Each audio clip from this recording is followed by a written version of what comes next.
পুরুলিয়া জেলার কাশীপুর ব্লকের বড়রা অঞ্চলের পলসরা গ্রামে অবস্থিত ধনারড়ি পাহাড় কাটার কাজ বন্ধ করে দিল গ্রামবাসীরা। জানা গিয়েছে এসসি কোম্পানি নামক একটি সংস্থা গ্রামের এই পাহাড় কাটার কাজ শুরু করেছিলেন। পাহাড়ে পাদদেশে খাদান তৈরি করে শুরু হয়েছিল কাজ। শনিবার সেই কাজ বন্ধ করে দিলেন আদিবাসী অধ্যুষিত পলসরা গ্রামের মানুষজনেরা। এদিন তারা ধামসা, মাদল, তরোয়াল সঙ্গে নিয়ে আন্দোলনে নামেন। পাহাড়ের চারিদিকে জুড়ে শুরু হয় আন্দোলন। ঘটনাস্থলে পৌঁছেছে কাশীপুর থানার পুলিশ।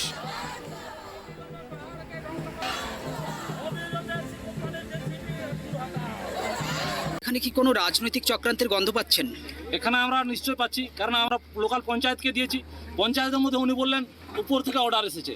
তাই আমরা বলতে চাই যে ত্রিস্তর পঞ্চায়েতে হচ্ছে গ্রামীণ স্তরের জন্য বিকাশের, কিন্তু আমাদের বিকাশের জায়গায় বিনাশ হচ্ছে। যেহেতু পঞ্চায়েত বলছে আমি কিছু করতে পারবো না, তাহলে নিশ্চয় এখানে পঞ্চায়েত তার সাথে জড়িত আছে, তাছাড়া উনি এই কথা বলতে পারতেন না। এই জন্য আমি গন্ধ পাচ্ছি যে এখানে কোনো রাজনীতি এই কোম্পানির কাছে নিশ্চয়ই কিছু খেয়েছে, সেই জন্য উনি এই কাজ বন্ধ করতে চাইছেন না। কারণ গ্রামবাসী চাইছে, এলাকার মানুষ চাইছে, আদিবাসীরা চাইছে, কিন্তু এই আমাদের লোকাল পঞ্চায়েত কেন চাইবে না? তাই আমার সন্দেহ। আপনারা কি চাইছেন এখন? আমরা চাইছি যেহেতু সামনে রাঙ্গুনিগোড়া পাহাড় আছে, ওটা কাজ বন্ধ হয়েছে 2015 সালে।